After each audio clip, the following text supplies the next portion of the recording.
Welcome to our channel. Today we how to download and enable opt-out privacy controls on data brokers, full guide step by step clearly.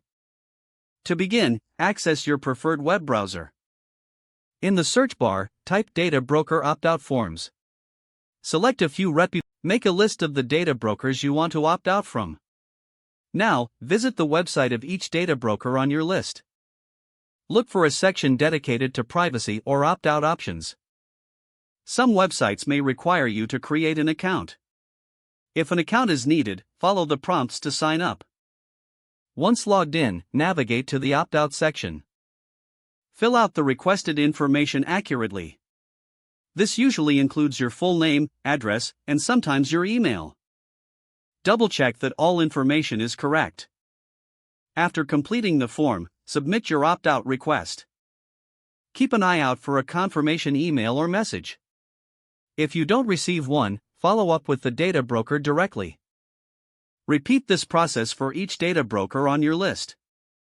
Once you've submitted all requests, record the dates for your own reference. You may want to revisit these brokers in a few months. This ensures your information remains opted out.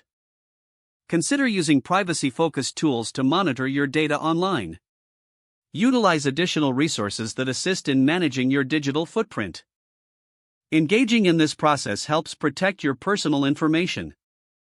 Be proactive about your privacy settings and monitor any updates. Stay informed about changes in data privacy regulations. Regularly revisiting your options will keep your data secure. Now you're equipped to take control of your personal data effectively. If the page does not load, refresh the browser or try again in a private or incognito window. Make sure you are using the correct email address, then retype it carefully to avoid small typos.